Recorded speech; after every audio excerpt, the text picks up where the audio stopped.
Infernal Shrines, first map between Ultralisk and Kure. And well, the good news is that the red team all of a sudden became a bit of a contender because they actually took a team down. They did not only win their first map, but they won their first series. And now we have them going up against Team Ultralisk. That could be interesting. I mean, honestly, just looking at the players, of course, and looking at names, I would still favor Team Ultralisk, but you could argue that Team Kure has a little bit, I wouldn't really call it winning streak or anything, but that they have a bit of momentum going for themselves now, and they should have been pretty happy with their performance. They didn't only win, they really played well. So that was pretty awesome. But yeah, either way, we currently have Sergeant Hammer banned out right away. You look at Ultralisk and you're like, yeah, maybe not. So Hammer is out, and this is back to the more normal ban pattern. We had some games that had, I mean, honestly, the series between Banana Age's team and who had we last? Yeah, Madara's team was kind of wild because both teams heavily targeted supports. I mean, heavily. It was kind of nuts. Now we're back to the usual shenanigans when it comes to bans. Obviously, there's always the preference picks that you want to get away. What we have here, for example, is Ultralisk clearly targeted. Technically, it allows for him to get Carrigan, but if you're going up against Ultralisk, some of the heroes that you're worried about, Amayev, Sergeant Hammer, Carrigan, you can't completely ban him out. The one thing that always makes me laugh if it's somebody, some team, you know, picks a hero first, and then people go like, oh my god, how could they let this hero through the draft? And it's just like, well, do you have any idea like how many preference heroes these guys have? I mean, particularly when Ultralisk picks his characters, like, how couldn't they ban it? I was like, well, because he's just pretty damn good at like 6-7 heroes, so you gotta pick your poison. You gotta sit there and think about what are we okay him getting. You can't ban it all. That's just not a thing. Jojo as the first pick. It's kind of funny that Diablo got banned too. A lot of the teams have been targeting Mopsio as the tank, and I talked about why a little bit. He's obviously the one that has the least amount of practice together with Make here. And yeah, there's Carrigan. So cue the lines. Oh my god, why didn't they ban Carrigan? Well, maybe because they didn't want to run into Sergeant Hammer or Maiev, who are also two heroes that he's pretty damn good at. But yeah, Carrigan, for me it's awesome. I love it. Ultralisk Carrigan games are always fun, so I really like it. They're pairing this also with Leo, which is nice since he can start with the slow and then Carrigan has an easier time landing the combo. Kure with Dehaka and Make with Tychus. That's about damn time, baby. Hell yeah. But let's have a look of what exactly the blue team is going to add to that early double pick. And how aggressive they can be with this. They are already working to shut down some of the counter plays by banning Mephisto out. It's a nice one too. You have Gia and you have Maka on the other side, so this is a smart choice. So yeah, job well done. I mean, what else? Like, I'm actually thinking a bit about what else they could deal with here. If you go up against Carrigan, the support choice obviously becomes also very important. You want to have something that has a cleanse there and can really help you. Yeah, already we got, I mean, again, you could also, technically, there was at some point the approach against a very heavy CC team that you would go for Uther and would make a variation on level 7, so to drop the extra armor in. But yeah, now we have first Sylvanas banned out, Hanzo is still up, by the way, Rega gets taken, and Nano could play Chromie, he could play Hanzo, both of his top picks are still there, and he goes for the Chrome Star. Okay. Chromie is in, and that leads us to the final two picks in game number 1 for Team Kure. We still need a support. Again, kind of important if you're going up against Carrigan. Rega was claimed by the blue team. And Gia has been playing some spectacular games earlier. He goes for Genji. Okay, Genji Anduin, so Light Bomb engage. They go for the combo. Shuts it also down as a potential pick later on, since you can only pick a hero once every series. This is the rule that they adapted from my tournament set for Meta Madness. So it's not quite Meta Madness rules, there's no pre-bans, but you can still only pick a hero once in a series. So same as my tournament that we've now run for quite a few years now. And the final pick with Death Knight. So what's it gonna be? We get a Nubarak. So big dive on their side. Infernal Shrines, our first map. We got Kure against Ultralisk. Let's go. Team Ultralisk. On the left with Ultralisk himself playing Kerrigan, Darkmorg playing Leoric. We got Death Knight on a Nubarak, Kelvin on Rega, and Nano is playing Chromie. Shut up. On the right side, Team Kure, with Kure playing the Haka, Mopsio on Jojo, we got Mako on Tychus, Legacy on Anduin, and Gia playing Genji. Again, quick side note, we have 2 US players on the red team, Kure and Legacy, so they play cross-server. This is all playing out on the European server, so they are playing here with a bit of a ping disadvantage. Has to be noted. And also, big shout out to them. Playing cross-server, not everybody is willing to do that, and they are willing to do this to play on the European server. I actually have a few more Americans that are now totally okay and on board to take that little hit and make sure that they can at least participate in all of that competition, since NA is a little bit starved for proper tournaments. Now, we get a typical grenade build for Tychus, deep breathing for Chromie. Nothing too insane in terms of level 1 talents outside of that. Oh, combo already being set. Here comes the dive from Nubarak, and Anduin is doing his best to just slip them out of it. Oh, and Ultralisk gets punished. Ragdolled. Kerrigan pushed across the map, and there's a second kill. What is happening with Team Kure? I love it. I absolutely love this. They had such a hard time in the first few matches, and now they are way more confident, they are way more coordinated. Don't know if they have been putting in some secret practice, but they have stepped it up for sure. They got absolutely destroyed in every single series that they played until today, and not only did they take down Team Banana Age, but now they're also off to a very good start against Team Ultralisk. Now, will they win the series? Still a bit questionable. Personally, I favor the blue team, as I said before, but I love that they are being more aggressive, more coordinated, and are really just showcasing that they are not simply sitting back and ready to die. Make falls though, so the blue team responds in kind, as you would expect from them. That's, of course, is something that we want to see from them. They drafted a very CC-heavy lineup, and yeah, that's what we're getting here. But right now, we get another camp down at the bottom of the map that they lock in quickly. Leo is up at the top. We have the bed of barbs for even more CC and slow, which will favor Ultralisk and the combos that he's going to try and use. We got the sharpened blades in, we got the Fury of the Swarm for him. And teams are just now opening up the camps, since in 10 seconds the objective gets announced. And then we're starting to focus a little bit onto the mid lane, so the first Shaman camp is going to give you value one way or another. So yeah, that's definitely going to be a thing. But, well, with that, we now have a top left. Nano and Kelvin are just waiting this out a little bit. Yep, still looking good over here.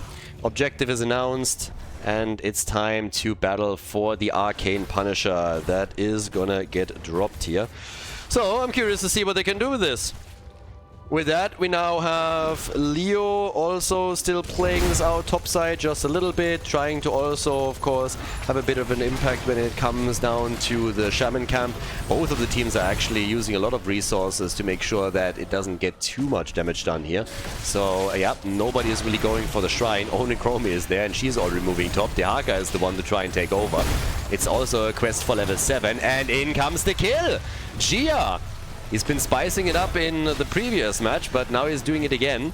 Darkmorg is able to ghost his way out of the fight without falling, but this is already a lead for Team Kure, not only in experience, which leads to level 7 a bit quicker, but they're also the ones to take initial control on the Shrine, which should help them with the first Punisher.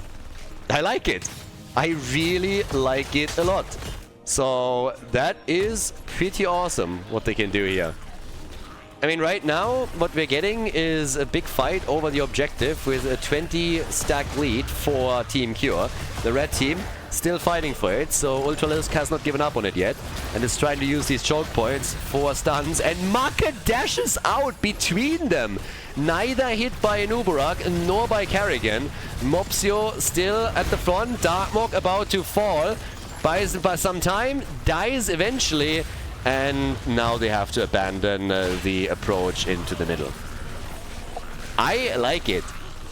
Team Kure was all a ruse. They lost those games intentionally, you know? They sandbagged a little bit in the first few maps just so that everybody would underestimate them and they could come in swinging and take on opponents. But this is more so what I expected from this team when it was initially drafted. They have a lot of good players there. Some maybe, as I said, with a lack of practice. But generally speaking, people that know what they're doing, and once that they are on the same page, they should be able to perform well. They haven't until now, and even here they could still fall behind and lose this game in series, but it's just nice to see that they're actually contesting games. Because before now, it was just an absolute disaster where they got just smacked around from start to finish. So, we got, with the first Punisher, not really a whole lot done. Again, first one, not really all that strong, so they got the wall here, they damaged the fort a little bit, nothing crazy. But they are relying now on a slight lead in experience that they are holding here. Level 10 is imminent for the red team, and that should give us the usual suspect. I don't see any surprises, nah. We get Isolation, Blessed Shields, obviously Odin, the Master Assassin picked on level 4 just to complement Odin. It's not so much about the stacks and you trying to get the quest reward, but about the passive more than anything else. And, well, we now have also the Light Bomb engage. And they're talking about it. They're going for Anduin first. So they're trying to kill Anduin, I suppose. The Entomb is out too, but they are about... nice Ancestral! But they're still losing Leo. Leo is dead again, and they just can't get that counter kill, can they now? Doesn't seem like they can, and it's getting worse because Death Knight has nearly fallen. Kure came in and just licked them up right there. And they were about to drop him, if not for Rhaegar. So 5 kills to 1. This is actually pretty awesome, I love it.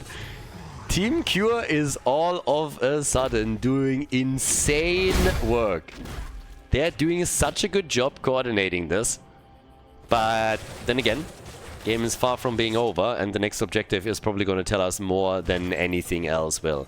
I'm still waiting for Nano to absolutely pop off with Chromie. I'm waiting for some of these beastly combos from Ultralisk.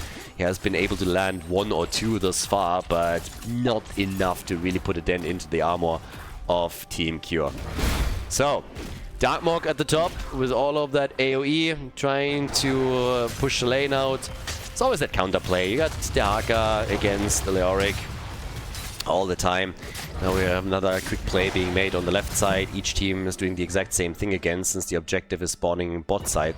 The Haka should still be favorite in controlling the top lane and then joining the team for that battle, whereas Leo will have to make the decision a lot earlier, so if he can already try and shut something down here, he will. Kelvin is actually waiting it out a bit longer, so they're trying to time it so that the cams are not quite aligned in the middle of the map, but a bit more leaning towards the blue team, if possible, so that they have an easier time defending. Leo's the only one defending. Oh, and that's bad news. Genji gets caught and killed. Yeah, that sucks. That is really bad timing for them. That hurts. Gia, again, he had some awesome moves already in this game, but in this case, he is the one that gets caught and killed. So, yeah, that's a big, big lead on the objective, and very likely the red team will have to abandon that particular Punisher. Yeah, there's no way they get this. They're instead trying to get topside damage in, but that is maybe easier said than done. Kure missed his ult. Yeah, Kure doesn't have his ult here. But Leo is going to have a hard time defending this, and, well, to be fair, at the bottom of the map, they're obviously trying to pressure. The Frozen Punisher is going to guarantee them a drop at the fort, but how much is that really going to help you if the entire thing centers around you losing your top fort? So, yeah, Interrupt has already happened. They're slowing Kure down a little bit. They're not even trying to kill him. They know that the two of them are going to have a tough time here. Jojo, on the other hand, dies at the bottom of the map as the fight still continues, and they are finally going for Kure. Yeah, stuns are still out, and they're having plenty, as it seems. Kure is likely not going to make it here. He's trying to get out, but there's a lot of slows. The Drain missed, though. Bottom fight still... Oh, my God. Not only did the Drain miss, but also the Entomb. So he's wasting a lot of their time here, but eventually he is going to die. They were wondering if they could take him on. So the initial idea why they thought they couldn't kill him was because it takes them ages. But then Johanna falls at the bottom of the map and they're realizing that they're not needed. So they can take him down, and that leads to a really prolonged 4 versus 5 situation for Team Kure. So kind of well done, honestly. Decision was changed after they got the Jojo kill, but now both teams just simply lost the fort, and Carrigan gets murdered. Carrigan gets killed here. So, yep, 6 kills to 4. Blessed Shield is out. They're gonna get more. They're gonna get Chromie. She can delay it, but she's still gonna die. So, well done. 7 kills now. And they got 15, so there it is. Top side, we got Leo up against Dehaka. Obviously had to use his essence in that last little fight at the top too. Yeah, killing Dehaka if you don't really have a burst damage dealer is just an absolutely pain. And the essence and everything that he has, the tongue, and if you don't pace your cooldowns properly, then he might even be able to borrow away from you, so it just gets worse at that point. But they killed him regardless. The problem is that they couldn't really do what they were hoping for, and that is get an advantage out of that 4 versus 5 situation that they created. So, yeah, kind of hashtag unlucky. Both teams with 1 fort down, and the big question is now also with the next objective, is the blue team able to bring this back a little bit? They're struggling a lot more than I expected. And yeah, really a lot more. So they gotta see if they have an opportunity to bring this one back, or Kure's team could actually walk away with this, because right now they're doing a great job here. They are in a position where they are still doing work on the mid lane and push one camp in after another, and in addition to that they hold that experience lead that might not become a big problem for Ultralisk's team on the next objective, but it could definitely become a problem if they're hitting level 20 first, and if they can continue this. And just imagine them grabbing another Punisher later and then also getting a talent advantage together with that. Now, for now it's level 16 on both sides, which gives us Epic Enter. For Nubarak we got the Royal Focus, so full damage reduction build on the side of Darkmok. And they're starting to do their thing. Yep, over here, positions are already slowly being taken. Everybody is just hiding a little bit. Bot lane gets pushed out. Leoric is back to business there. Went into Neil Peasants on level 4. And we'll have the Ghost out here. So yeah, Ghost out right away. Has to be careful against Kure, but he's a bit low. Has to make a decision. Taps the Fountain. Could have also hearthed back, theoretically at least. And now with the Shrine activating in 10, this is where the teams are going to make their move. They already took the Shaman out at the top. So now the fight is centering around that. And it is a light bomb engage against Rhaegar. Even the Haka hit. They already killed the Nubarak. Now they're going for Rhaegar, who is able to self-ancestral, but is still getting hit by the Blessed Shield, and that's a double kill. Kure's team is on an absolutely different level now than they were before. They're coming in, they're taking 2 kills just before that battle, and Ultralisk just doesn't have a real impact. Ultralisk doesn't have the impact that he really wants here in those games, which is an absolute crying shame for him and his Carrigan performance, but it is Kure's team that runs the show. We have 30,000 damage for Genji. Granted, Chromie is on the same number, but that Punisher is taken 100% by the red team, and it will allow them to take that fort down. So, yep, that's that. Camps also starting to steal them away here as we speak. And in the meantime, they're even slowing this down a bit. This is actually kind of funny because they're slowing down the objective. They are already hitting level 19. So if they can delay this a little bit more, just wait for them to go to level 20 with it. I don't think that there's a way that they can delay it for that long, but hey, why not, right? Okay, so as is, we have Genji defending the bot lanes. Obviously, part of it you're trying to take at least the camp out so that you don't have a problem there. All the way up at the top, we have another push coming in too. And over here, yeah, they're still going to try and force it in the middle, but by now it's 19.5. They really need to hurry up if they want to force the hand of Team Kure, because if this continues, they're going to get level 20 for the push. And actually, my mind is kind of blown that they're not forcing them faster. Now we're going to get a Punisher push with level 20 for Team Kure, unless of course somebody dies. That would be the one exception. The Haka is now coming in from the side. They're so close to 20. Don't want to fight here. Mortar Punisher is taken. They go for the Haka for a moment, but they can't really do anything about it. Light Bomb gets dodged by the Chrysalis. But if they're fighting around the Punisher, they're going to proc the jump too, and that's going to help them even further. There it is, the stun on Anubarak. Silence, the Ancestral is out, and Anubarak dies. So does Rhaegar. Even if they kill Make, which they do, it's still going to be a tough call. Because now Darkmok is also gone. That's the 3-for-1 trade that they just suffered, and it's going to be the end of the fort in the middle. And with level 20, they have such a massive advantage right now. I think Ultralisk's team should have forced that Punisher a bit earlier so that they still have even talents with their opponents on defense. I guess they were hoping to get a kill, but that was in vain. And now what we're seeing instead is the first keep getting destroyed 100%. There's just no way that they're saving this. Might get even worse for them. I mean, technically there's a chance that they're going for a core here. It's 10 seconds until Leo is back, so unless they can slow them down a little bit. Ultralisk is already getting chased as he baits the Punisher into the middle, but the core is now falling. Kure's team is looking so different. They're so much stronger now all of a sudden. It's really a pleasure watching this. They get the kill on Carrigan, and Ultralisk just gets shut down. He never really had a big impact in this game, and map number 1 goes to the red team as they take the victory on Infernal Shrines. Well played and well deserved. GG. Before we head into game number 2, make sure that you subscribe to the channel if you haven't done it yet so you don't miss out on any future content here on Khaldor TV. Okay, we're heading to Cursed Hollow, and well, once again Team Kure is in the lead.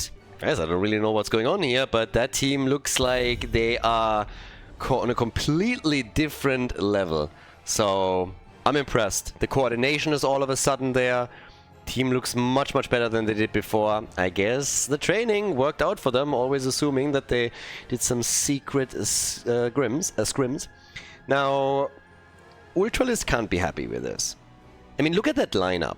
Death Knight just became a Nations Cup champion. Ultralisk, obviously too, don't really have to talk about him here. They have Dartmoor, Kelvin, Nano, all of them experienced players, all of them strong. Nano played one of his best heroes on the last map, so did Ultralisk, and they never really looked competitive outside of the early game maybe.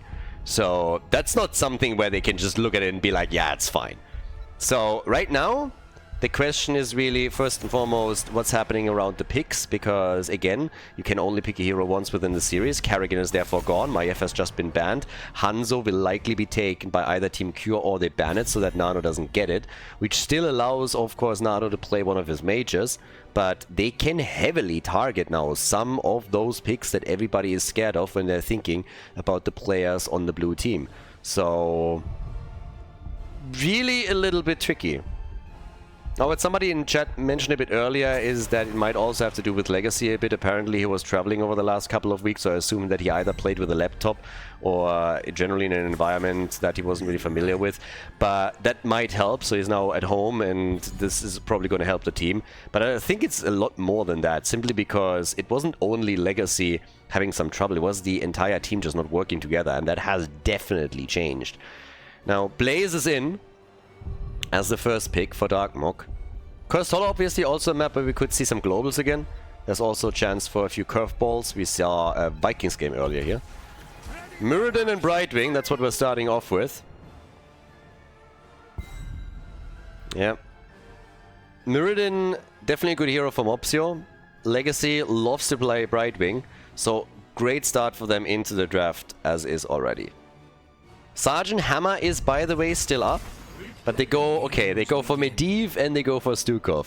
So they are up to some shenanigans with a bit of a curveball. Ultralisk is, at least in the last few games where I saw him play Medivh, kind of known to lose his stacks at 39 or 38.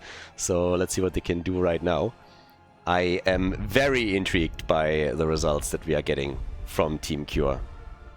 Blew me kind of away when they took Banana Age's team out, I gotta admit.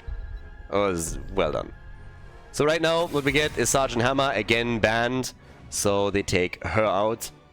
They already know that Ulril is there, you don't want to go up and Hammer against this. False that gets banned. That also makes perfect sense to me. Again, this is after all not only Cursed Hollow, but at the same time you're also looking at one of the last globals that's still available. There's not really a lot more left outside of that. You could play some Moro maybe, you could go for Stage Dive ETC, but yeah, the Haka isn't really there anymore. Brightwing is already taken, so your options are limited if this is a thing. But what do we get? What's Kure going to play on the side lane now against Blaze? We get Hanzo and we get Urel. Okay, so Urel for Kure, great choice for him. Played multiple times, looking really good with it. Gia on Hanzo, making also sure that Nano doesn't grab that anymore. And yeah, I want to see, I'm really curious right now. What exactly is the plan for the blue team? Like, what exactly is going to bring this together so that they can win this game? What's the damage in particular going to look like for them? They need a main tank and they go Grey main. Alright, Grey main was kind of the vanilla answer on all of this with Medivh moving in, and they now go for variants. They go for an actual sniper composition. They want to come in with Taunts, Duke of Lurking Arm, Blaze follow up on the stun, and then Grey main ripping the target apart. All in all, not a bad choice. Brightwing could really ruin this. There's also a lot of stuns and CC that we have for Team Kure that could interfere with that plan. But let's see if Make has something that is also a bit of a counterplay in terms of his pick, or if they're just going to add damage to try and outplay them there. He goes for Thralls, even more that he can use for control. Game number 2, Cursed Hollow, Kure against Ultralisk. Kure's team is in the lead. Let's see what the blue team can do to force a map 3. Or are we maybe going to look at are we maybe looking at a 2-0 victory for the red team? Game on when Cursed Hollow, Ultralisk's team on the left with Death Knight on Varian. Ultralisk on Grey main, Darkmok on Blaze, Kelvin is playing Stukov, and Nano on Medivh. On the right side, it's Team Kure, the red team, with Kure on Urel, Mopsio on Murden, Legacy on Brightwing, Gia on Hanzo, and Make is playing Thrall. Alrighty, let's go. They gotta win now. Last chance in the series for Team Ultralisk to force Game 3. Gia on the money pick. Always a pleasure. And we're going to keep our eyes on a few things, of course. So first of all, we're going to eye those stacks of Medivh. Nano is playing Medivh here, not Ultralisk. And we're going to also check out a little bit what exactly Make is going to do with his level 4 talent. What happens once that we have Variant with Taunt. And yeah. If that coordination is now getting a bit better on the blue team, because again, they were kind of struggling on Infernal Shrines. Which was unexpected and interesting, to say the least. But let's see what they can do now here. So down at the bottom of the map, we're already looking at a bit of a 4-man push. The quick rotations with, of course, Medivh are really, really helpful in the situations like this. So this is what they're currently trying to pull off here. At the same time now, 1 minute in, the mercenary camps are going to spawn, so they can start to try and control the lanes a little bit on that account. Normally, if you're the red team, you would take your own camp on the bottom right a bit later and wait for the objective spawn. But it seems like Make is already going for it much earlier than that. And they get the Stormbolt out. Poor Death Knight here, can't really do anything. First he gets hit by a stun and then he gets poleed. So not really a lot that he could do. 6 stacks for Nano with Medivh. And camps just get taken all over the place right now. Nothing too crazy. Mopsio is even threatening to invade. They're just trying to zone them away a bit. But essentially, they're not making a move there. That would be a little bit suicidal considering that they have 4 of their players here. So yeah, that was never gonna happen. Blaze got value at the top already. Okay. And yeah, here we are. Middle of the map. They lose the tower, they lose the gate. Middle of the map, we still have a bit more action going on, and Muradin is engaging immediately once again. But they gotta defend this. With level 4 talents, there's Taunt, and this is where the real party starts. So obviously on level 10 it's going to get a bit more dicey, even with Greymane picking up his extra talents and adding the extra damage. But given the fact that now Taunt is an option, this is going to make things very interesting very quickly. because now they got to coordinate taunt properly. But it seems like Death Knight might even run trouble. Great dodge, by the way, on that jet propulsion. Really well done. And Death Knight gets out. Gia with a really nice scatter shot there, but they couldn't get the kill. It seemed for a long time, though, as if it's way more likely for the blue team to lose a hero than the other way around. So I gotta give some credit here to the red team. But that was well played. Damn. Both of them just moving out of the fight without losing a hero. Now we have them already taking position around the objective, trying to sneak that in and make it really difficult for the opponent to have a proper approach here. But yeah, me likey. Good stuff. So, off we go. We have, again, portals being set up. They're diving in. They want the taunt. And they're getting it on Thrall, but the kill doesn't follow. The lurking arm was a little bit too late, and they're doing a great job defending as best as they can. First of all, Brightwing, of course, in position consistently here, waiting for that poly. And it's always that portal engage with Varian, the taunt, the follow-up attempt. But so far, it hasn't really worked out for them. They're targeting Varian again, gets some portal assistance, gets another taunt in, but it's of no avail. Brightwing is there immediately, and they just cannot get that kill. So teams are just battling it out at the top side, with Nano hoping to get more stacks for his baseline. He's sitting at 9 stacks right now. Down to the bottom of the map, we still have Blaze and Urel pushing between the lanes and just soloing this one out. Mopsio jumps out just before the lurking arm hits. But they're still poking, prodding. Ultralisk, low, gets forced even further back. Needs to be very careful here. Mopsio maybe a little bit too deep, jumps out. Can Death Knight go back in? He has the taunt ready and gets polied. But still body blocks Thrall, and there it is. The kill, the first blood. Took a long, long time for them to get to that point, but first blood is there. And Greymane able to take down Thrall. And now they're going for Mopsio, and there it is, the follow-up kill. Alright, we're off to the races, everybody. They go for the 2 kills right at the start. Should also result in them now grabbing the first tribute. So yeah, nicely done, well played. And they're even going for more than that. It's not only the tribute that they're trying to get, they're going straight away for the fort, dropping this one down too. And since there's nobody defending anymore, they're getting mad value out of this. Damn. Tribute and fort. Okay, that's an answer to game number 1. That's the answer to the first game that we needed for them. 0 stacks currently for Murden on that baseline. That 13 talent is definitely going to be quite nice. But yep, with that we now have Mopsio already moving back here. Down at the bottom of the map we get Kure defending as best as he can, but he's going to lose the gate here, obviously. And yeah, in the meantime, we have Mopsio just like moving around in the middle, trying to also get some experience points, sticking with that camp that they just claimed a few seconds ago. But the defense is there right away. There's so much mobility thanks to the portals from Medivh in particular that it's really tricky to be alone anywhere on the map, because they know that it could hit them at any moment. The tribute position is extremely good for the red team, so even with the portals, they should eventually be able to grab this one. Brightwing is still at the top, can of course global in whenever the shit hits the fan. 21 stacks for Nano, and they got level 10. Bit of a gap there for them that could really help them. And the bullet for Greymane, that's a big one. So now with the bullet, they can blow targets out of the water even faster. Bit of sustain with level 7 came into play with the Ancestral Wrath for Thrall, of course, so that can help. But yeah.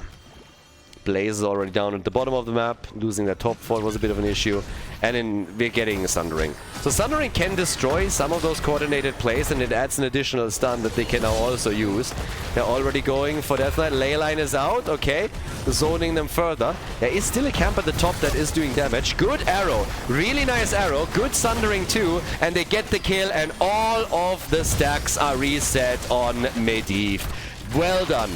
Really good kill for them. They're hoping for more here. Avatar is getting popped, and they get Varian too. There they are with the double kill. Blaze, of course, was still at the bottom of the map the entire time. And up here at the top, they still got to deal with those siege giants. But this was Really well coordinated. The arrow came in, then they used Sundering afterwards, and that's 19, 20 stacks that were lost from Medivh. So this, of course, slows him down further, which is fantastic for them. There's another tribute spawning at the bottom left. Position much better for Team Ultralisk, so likely the blue team is just going to let this one slide. They're going for the boss now themselves, and shouldn't really have a problem locking this in. The same is, of course, happening down at the bottom of the map too, so yeah. Each team is walking away with one. Second tribute gets channeled, but definitely nicely done from the red team. Fighting back, bringing themselves into a decent spot, and also taking Medivh out, which in and of itself was, of course, already a big win. Kure is kinda in trouble here. Yeah. Pops the ult, pops it early. Right wing is here, and they're still likely going to get killed. But then the arrow from Hanzo comes out. Kure is able to move away. Everybody else moved in, and now they're trying to get a counter kill, forcing Blaze to bunker up. So they're sieging up on the fort and will likely get it, but at least Kure didn't fall. A lot of cooldowns used in that fight too, but still well played on the defense side. But they're not quite done yet. Yeah, everybody is looking at the portal, waiting for someone to come out here. But the fort has been destroyed up at the top. This might actually... I don't think that they're going to get that fort. No, they're not. So yeah, structurally, blue team is pulling farther and farther ahead, and the red team is starting to struggle a little bit. Down here, they take the boss out. Nicely done. But it doesn't change the fact that they already lost 2 of their forts, and now it's all about the curse at the top. And that's a battle that the red team has to take. So the fort is indeed still there. Both teams closing in on level 13. And they are letting it go. They don't care. They're just sitting there like, yeah, we're fine. Just, we'll go for the curse. It's okay. We don't care. So the curse is there.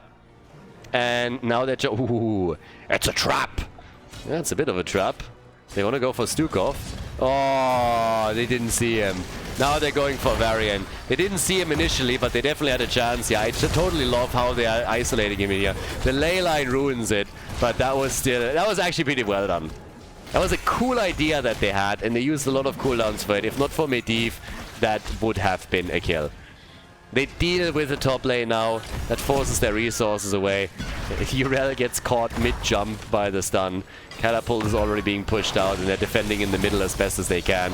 They have also the camp down at the bottom of the map that helps them a bit against these minions, so that's good. Another mid-jump stun from the jet propulsion, and I guess Mopsio is going to die because of it, and yes, indeed he does. So 3 kills to 2. They're diving so deep, and they get another kill. Brightwing is gone. So is Urel. Holy shit. Team Ultralisk is all of a sudden crushing them here. That is a keep gone 10 minutes in, and they're going for the core. What? There's only 2 defenders. The death timers are insanely low, and they still don't care. Damn, they got mad. They got really mad. Ultralisk, he got angry after game number 1, and they're going for a quickie. They take Cursed Hollow, and that brings us to game number 3, to the final map in this series. GG and well played.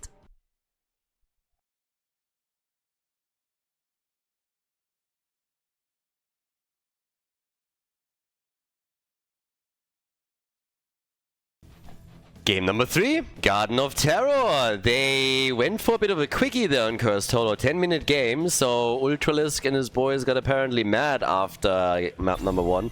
I don't blame them, but I was still impressed that they were able to pull this off this nicely towards the late game. It wasn't even late game, it was still a mid game. I mean, at the end of the day, what pretty much happened is they put a curse on the opponent's team, got a few kills, and ended the game right then and there. So now that we're heading into Garden of Terror, map choice by Team Ultralisk, there is definitely a few of those curveball heroes that I'm a bit interested in. Because you could play Abathar, you could play Samuro, there's Vikings to be played around here. Falstad, former Global Control. So, there's a lot. Maiev obviously gets banned, and so does Sergeant Hammer. They're still targeting Ultralisk with their bans, and who can really blame them? I mean, that's obviously what you want to do. Don't forget, heroes that have been played already cannot be played again. So this is actually a situation in which we now have 20 heroes unavailable. There's a lot of heroes in the pool. We have like roughly 90 heroes in the pool.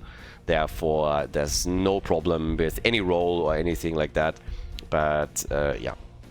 Don't have to deal with Hanzo anymore, don't have to deal with Chromie anymore, Kerrigan is already out, Greymane too, but there's still plenty to go around. Garden of Terror, I mean, normally we were talking about the map again, I would highlight Jaina again, because she's still good with her ability rotation to take camps down quickly. You want to take camps down as fast as you can. Junkrat gets priority for now.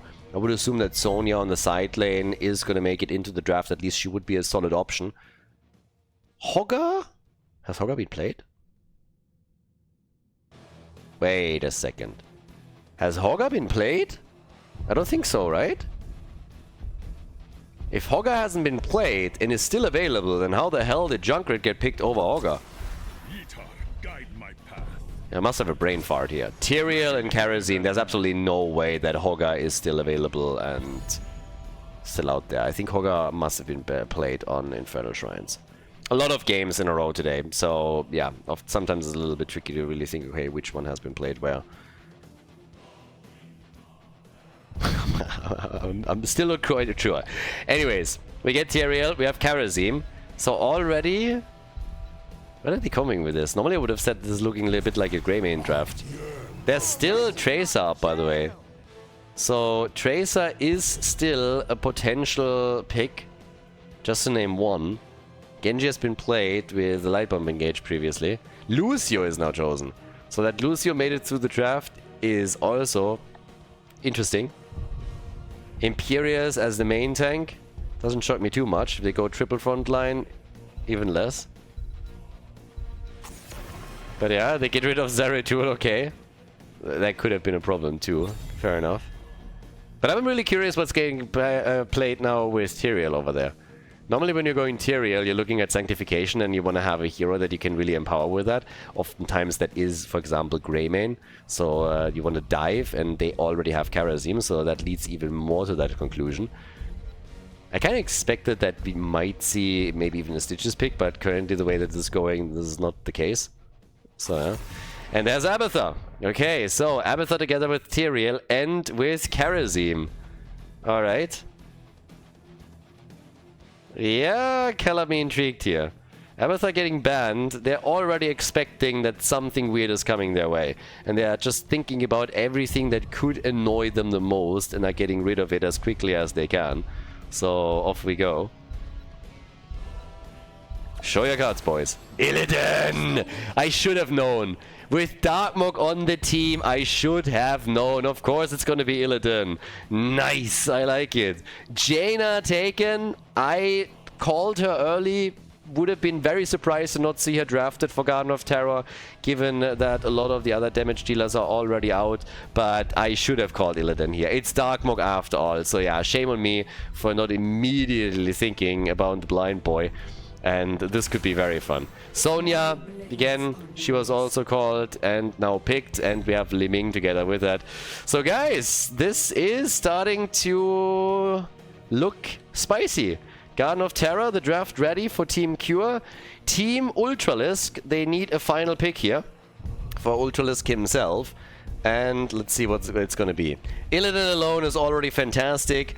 Ultralisk, what is he going to add to the mix now? We have a very cool draft for them, very old school. Tyrael should have given it away, and here comes Falstad. I like what they're running here. Garden of Terror, game number 3, the final map in the best of 3 series here at the RavenCourt round robin.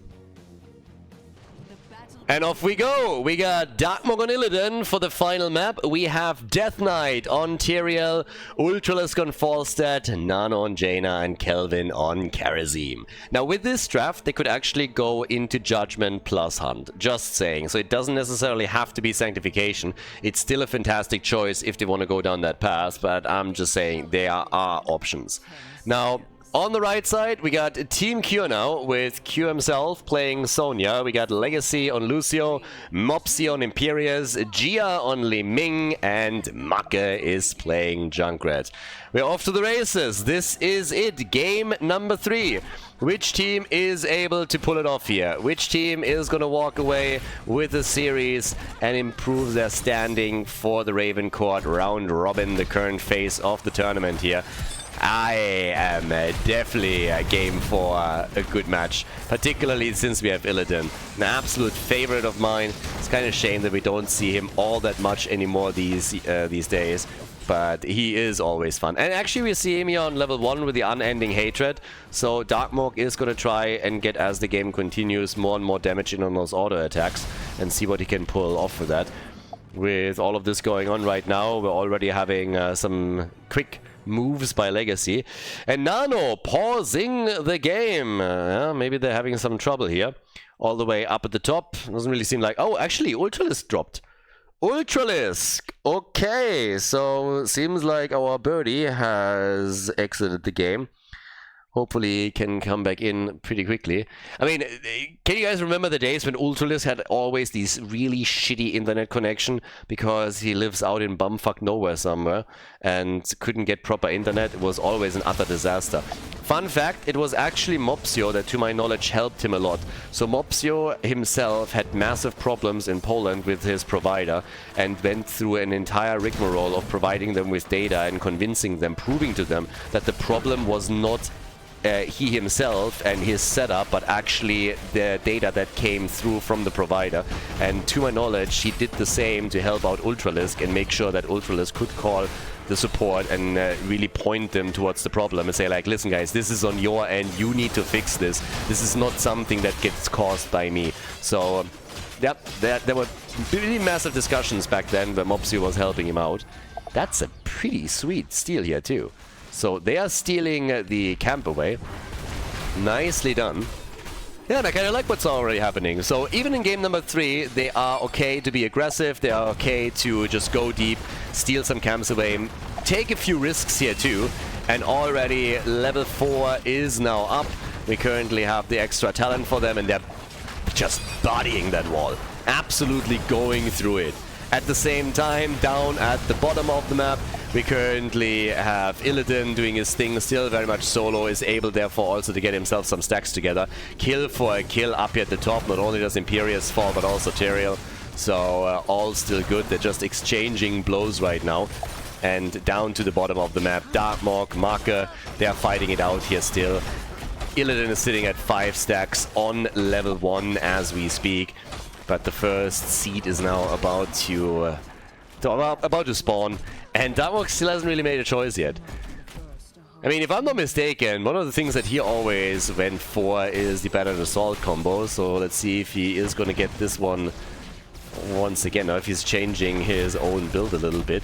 But we're now looking at Triumvirate here, and went straight into Hunter's Onslaught. Alright, took a little longer to go for his level 4 talent, but choices have been made. We still have everybody looking for some easy and cheap kills. Walls are getting destroyed, but is of course now starting to slowly focus on the objective a bit more. First seed wasn't really a big contested item. It went straight over to Team Kure, and they just lost Sonya at the top as the team was trying to rotate over and help Kure out, but couldn't, so a bit more damage done by the blue team. And I gotta admit that I personally, looking at the draft, I'm really favoring Ultralisk's team. Darkmork has always been an Illidan player right from the first version of the game and absolutely loves this. They're super aggressive right now, and if they can showcase even a hint of the coordination that they had in the previous games, then they are going to absolutely crush here once that they unleash their level 10 talents. Really nice kill here too, so that was pretty sexy, I like it. Sees an opportunity, flies in and gets the kill. We're taking a look at it in just another second, but first up at the top, we might get another one as they go for Mopsio. Mopsio gets taken down, and Karazim moves away. Nicely done. But the first kill, of course, was this one. Well done. The fly by Ultralisk, and then he immediately says, like, you know what? You belong to me. Easy kill, baby. So he gets the kill. And with that, we're now looking at, in total, 4 kills to 1. And they can still pressure at the top. Seed should be taken by Team Ultralisk now too. But they have obviously started to establish a little bit of a lead here. Friend of Foe is in. and will allow Illidan to be even a bit more mobile in these battles. Death Knight gets targeted and barely is able to dash out from Mopsio's lunge. That could have been his demise, so good for him.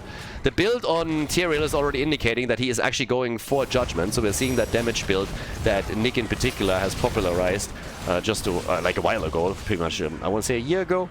Art Restoration, Divine Vigor, and Purge Evil. So if they really go Hunt and also Judgment, then they will focus very heavily on heroes like Lucio, like Li Ming, like Junkrat. There's tons of squishies on the right side that they could take down here. So yeah, that's a big thing. But then either way, we are now looking at nearly level 10, so that's when it will finally be revealed what exactly they're going to go for here. I personally can't wait, because just Illidan alone is already awesome. But if they're then also going for very aggressive builds, and there's the Hunt, and now please Judgment, just go for it. Solo YOLO. And 7-sided strike, of course, behind it too. So yeah, looking very much forward to exactly that. 4 kills to 1. Ults are slowly being taken here. There's the high 5. And Tyrael, he is still making us wait for it. And there it is! Judgment, baby! Alright. Let the games begin. Judgment on Li Ming. The Hunt after it. Dashed away from one. But look at Ultralisk trying to capitalize on the situation. Forces them all back. And now they're focusing their attention on the Mopsio again. 7-sided has already been used. Yes, there might have been some problems with coordination. But a very nice dodge on the Riptire too. And also, we need to highlight Gia dodging Judgment. He actually dashed away from it with his teleport, so the stun couldn't target, and that allowed him in the end to escape, even with the Hunt coming in as a second ability. Now, it didn't change the fact that they, of course, lost the fight, but it was still incredibly well done. Mopsio died 5 kills to 1, and yeah, this was pretty sweet. So we're going to get more from that. I haven't really highlighted the build on Sonya, by the way. Kure is going full spin to win here, so we are not getting any kind of full-on slam build for them. So yeah, that's a bit unfortunate. And down to the bottom of the map, quest is now completed for Illidan, so we're going to see more and more single target damage from him. They are already looking at another kill here. Judgment is up in half a second, and they could go for it right now. Darkmork Darkmork only knows one direction in these fights. Let's go!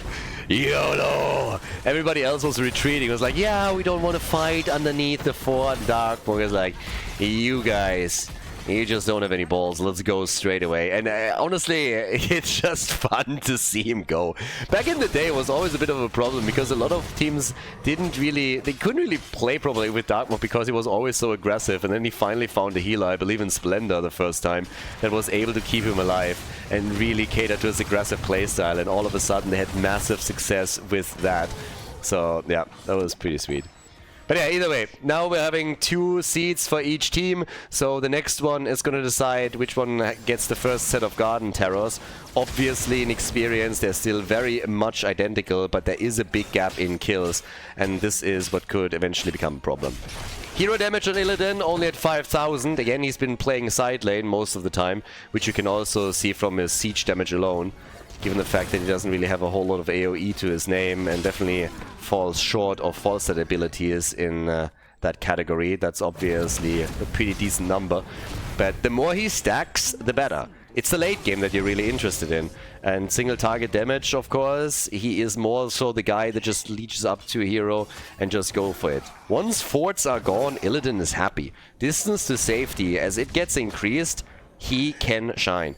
That's why it's obviously also difficult and sometimes risky to really push onto a keep against the team that runs Illidan, because if you misjudge the situation and you all of a sudden find yourself retreating and running, Illidan can chase you down 6 days to Sunday and rip half a team apart. So in the late game, that's a huge problem. But yeah, either way, we get 13 talents on both sides. And they try to go for the Garden Terrors here. But can they get them? They are zoning them nicely. And, well, there's one interrupt. They still have the Hunt available. They still have Judgment available. And Luca's already sneaking at the side.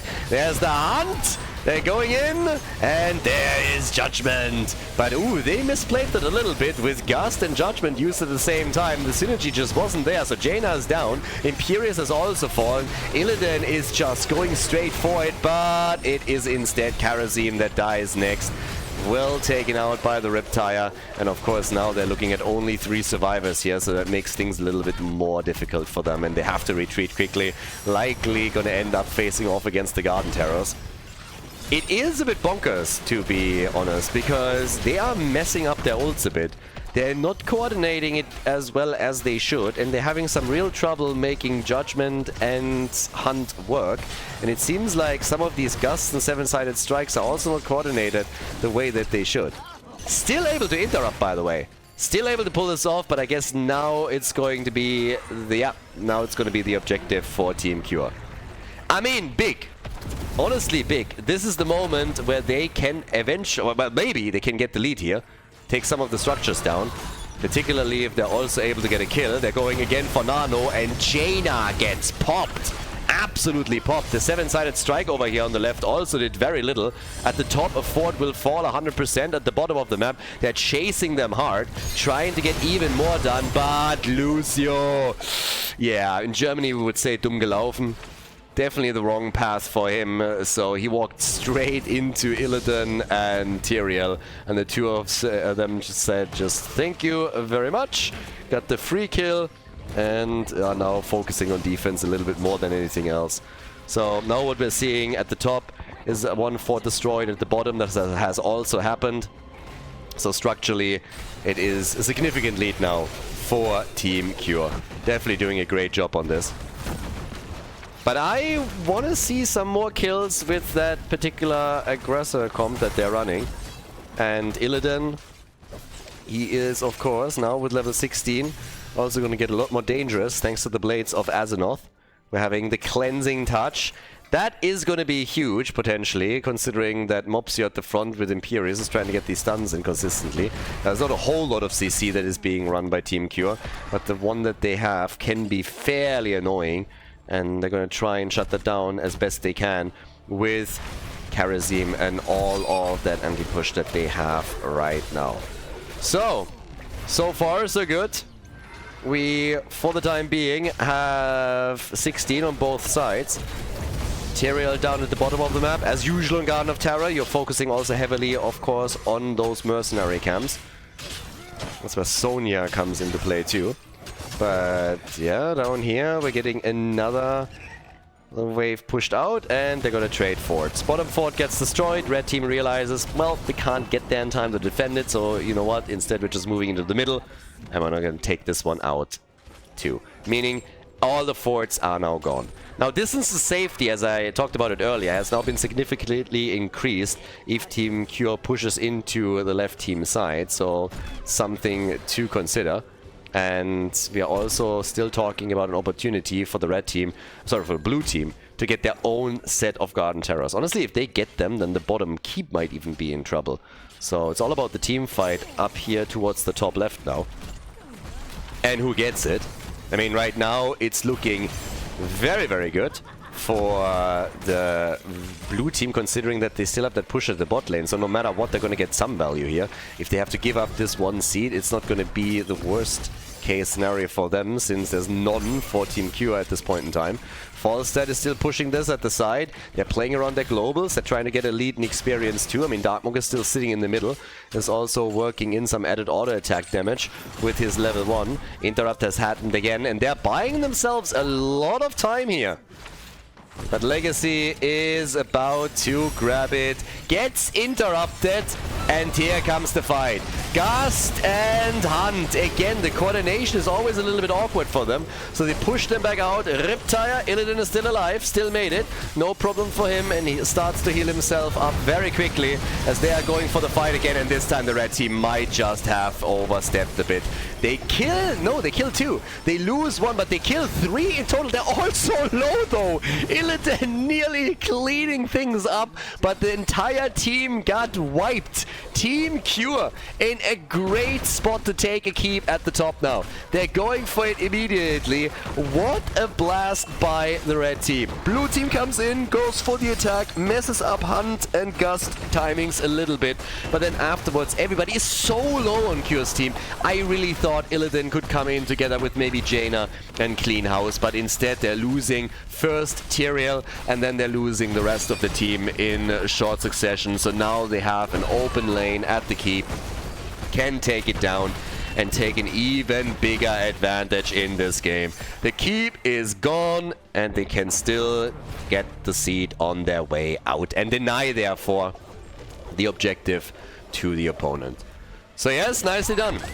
Very nice moves here by the red team. Down to the bottom of the map, Mopsio is already focusing on the next camp. Late game is, of course, still something where things can change in tides of battle. There is still the chance to get one tribute, one seed, get the Garden Terrors, and turn the game around a bit. But they gotta do something. I mean, right now, it is Kure's team that's running the show. Level 20, that's gonna change things slightly, granted. It's gonna hit a little bit sooner for Team Kure, but Ultralisk and his boys should have it in time too. Liming currently 0 deaths, hasn't died yet. Seed is announced. Ultralisk might have to let this one go. Maybe they're fighting for it, we'll see. They still have a bit to bridge. There's still some minion waves that they can take. 16 seconds left. And then, of course, they need to deal with the defenders first. So they could go for it if they wanted to. Down here, yeah, minions get taken out. This is a big double push. I think they gotta deal with this first. Level 20 is ready. That gives us the Ignore Pain for Sonya. We have Mix and Fire in. And they let the seed go at the bottom of the map. But now we have the Wind Tunnel. We got Winter Mute. And the bigger question for me personally is really what are we going to get for Tyrael. Bolt of the Storm for Illidan, so he wants a bit more mobility. Found himself a few times a bit of an awkward spot, particularly when Gust was timed with Hunt and he finds himself a bit isolated. But now it's another fight for Gun Terrors. There is a chance that the next objective still wins the game, no matter who takes it. Illidan can chase hard, and he's also fantastic on structure, so if they get him onto keeps and core, can start to take him out. Defense of the Angels is in. That one is kind of interesting. So, yeah, no cooldown reduction there. But here's the seed up at the top. Spawning in 27 seconds, so this is really the moment where you want to try and make some plays. Very safe pathing for them too, so they don't want to run into any troubles here. Vision is obviously really important, and they're double checking on all fronts the entire time, just to make sure that they're not running into an opponent that is lying in wait, attempting to take them down early and get a quick 5 versus 4 advantage over them. But everybody is now trying to get into a good position for this battle, because this is likely... This could determine the game. No matter who takes it though, it will have a big impact. And, well, already they're starting to poke this out a bit. It is the team in red that takes position. Illidan at the top. Tyrael hasn't used an ult just yet. They haven't made their move. They haven't really gone for it. Everybody is just waiting. Just buying some time. Fountains are still there and are getting tapped, so yes, they're pre-tapping before they're going into battle. Good move by them, trying to go for Tyrael. The lunge misses. Wind Tunnel is out. Wind Tunnel is already used. Judgment, Li Ming at the top. Oh, he went way too deep and the Hunt takes him out. He followed too far. The bait was real and effective, and now it is 1 kill against 1, but Illidan likely to clean house here. Tyrael and Imperius are both gone. Darkmook is a bit low in HP though, so he can't follow them underneath the fort, but they can go for the channel, and it's gonna be Garden Terrors for Team Ultralisk. That should take 2 of the forts out, but with the situation as is and Tyrael fallen, I do not think that they have a chance to actually claim a keep here. But the fort at the top will definitely be destroyed. But they're actually waiting. I guess they're hoping to see somebody come in for defense and try and take them on. Didn't really work though. But yep, there we are. So the first fort gets destroyed. They're still pushing this out a little bit. Bot lane, Sonya seems to be willing to defend that, whereas in the middle, Illidan is now on the structure. So yeah, the 2 forts are definitely going to fall. Doesn't change the fact that the blue team has lost one of their keeps already. But we'll see how much more they can now do here. Because as is, we're looking at some topside pressure where the wall was opened up at the bottom of the map. Sonya is currently dealing with the situation, but even here some of the towers will likely fall. And in the middle they're poking. But they're not fully pressing into this. Game 3, and it is so insanely tight. Level 22 to 21, 10 kills on each side and 20 minutes in. That's where we are right now. And I am still impressed by the improvements of Team Kure, but Team Ultralisk is not here to take second place in this series. They want to win this one. They absolutely punished the red team in this on the second map on Cursed Hollow. 10-minute game, full quickie. Judgment already used. Death Knight is very alone though. Nobody's with him. But they were, thanks to that, able to steal the Siege Giants away from their opponent's team. So, yeah, it is a clutch one. Really clutch. Damage numbers, 42,000 for Jaina, 40,000 for Junkrat. Again, they come in with the hunt, and Mopsio is dead. A good angle for the Mighty Gust, for the Wind Tunnel. And with the hunt, they lock down Mopsio and take him on to steal not only a kill, but also a Siege Giant camp. And now we're talking keeps. Now all of a sudden we're talking opportunity down here. And boy, do they burn it down fast. Woo! So much damage on that bad boy. Riptire comes out, trying to stop them and take those Siege Giants out. But yes, they're doing work here. And Illidan is at 30 seconds now on his ult. Could come back in and is destroying that wall. Also, Judgment back up in a few seconds. This keep definitely gonzo. So they're dead even now. Team Ultralisk. They want it. They really do. 31 stacks for Tyrael on his level 1. Survivability, definitely big. And at the same time, we're now looking at more camps being attacked very quickly over here. Darkmok is diving in. They're trying to steal as much as they can, obviously.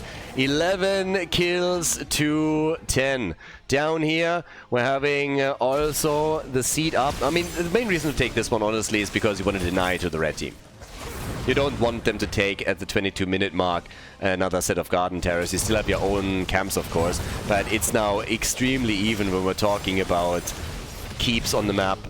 So whoever wins a fight decisively should be able to cross the map and go for it. Both teams definitely have the firepower to go for the core here. So it comes down on whether or not you can stop your opponent when they're making a move and when they're trying to just come in and get a quick kill somewhere. So that's what's pretty much going to happen next, or what we're looking at. In the middle, they're still applying pressure. We're 23 levels in now. And there's just traps being laid everywhere. It's a trap. Muck at the bottom is acting as bait. They're not going to fall for that anytime soon. Instead, they're just checking. They see Mopsio, know what's happening. He dashes over, and it is such a tense situation for the two teams. Insanely tense right now. So, yes, Illidan, he is, of course, he's still relying on that global, that semi-global ability, and is able to move back here. Now they're trying to go for Darkmok. Oh, if they interrupt him. Oh, they do! No, they catch him! They catch Darkmok! Darkmok is about to be gone. Bolts away. Can he... he can actually escape! Gia nearly had him! Oh, wow! At the bottom, they're going for the core just to force them to retreat here. They forced them to retreat, but they might have stayed actually a bit too long. I don't like how long they stayed here in an effort to force them back, but... whoo! What a moment! What a moment! That is insane. If you lose Illidan here, then that seed goes without a fight over to Team Kure and they get another set of Garden Terrors. And then you're in trouble. Holy cow. That one got spicy. Damn. Now they're trying to go together. to the top, but yeah, Kure gets interrupted. Illidan is on the core. Illidan goes on the core. I talked about it earlier. Illidan is insane when he goes on structures like the core. He can solo this, especially with the catapult and also the siege giants. They gotta retreat, and they do, and I don't think they can catch him. So now at the top, instead, Mopsio gets caught and killed. Imperius is down. The core loses most of its shield. They can go for the seed. It's the second one that they have, and it's a 5 versus 4, so they can try to pressure maybe the mid lane a bit more again and put damage onto that keep. Ultralisk's team is playing this incredibly smart. Really smart here. Absolutely love this. They're doing such a great job with this now. And they're making this nearly impossible for them. But if one hero dies, if Gia gets one good snipe at Ultralisk on Falstad, for example, and drops him, it's a totally different story. 20 seconds left until Imperius is back on the map. Darkmorg fighting on the side here. They're slowly taking down that keep. But, yep. And now we have 12 to 10. Darkmorg nearly getting the kill on Kure. Alright, they still retreat, but by the way, it's not only the blue team that has some problems here, because we are 25 minutes into this game, and as you can tell at the top side, there's 4 catapults, so yeah. These guys hurt. Somebody needs to go back, and needs to go back quickly. Ultralisk is here, but I guess the core is still going to take a little bit of damage. Yep, indeed. Down to 92%. And the next seed is up. This is a never-ending game, honestly. It's just like a back and forth the entire time. Hit after hit, it is absolutely getting crazy here. I cannot believe that this game isn't over yet. And again, it's Illidan in the middle. Illidan in the middle, pushing for the keep. Tyrael anchoring his play at the side, giving him information. And now Darkmorg is on the keep and again moves in for the core. Trying to force them back, trying to create the same situation as previously. They're slowing them down a little bit, and the more he attacks the keep, the more exposed... Sorry, the more he attacks the core, the more exposed the keep is as well, of course. Illidan is already moving back as Kure starts to chase him down, but look in the middle. Yep, they're siege giants. They could take this. And this time, it is of consequence who takes the tribute. Both teams have a seed. So whoever takes the next one is going to get another round of Garden Terrors. For Team Kure, this is absolutely annoying to no end. Keep in the middle is going to get destroyed. Darkmorg is able to take another one down, and he's on the core right away. Wind Tunnel used over here in the fight. They go for Mopsio, and they take him down. Lucio is dead as well. The core is falling as Illidan is dancing around Kure. Darkmorg just doesn't care. He just comes in and is like, well, chase me, baby. What you gonna do? Ring around the rosy. Try and catch me. Gets the spear in, but that core is at 48%. Li Ming dies too, and it is Garden Terrors on the way. This push at the top is not gonna do anything with the Garden Terror moving in. It is game. Kure realizes it and goes for the dance. What a victory for Team Ultralisk as they take down Team Kure with a 2-1 GG.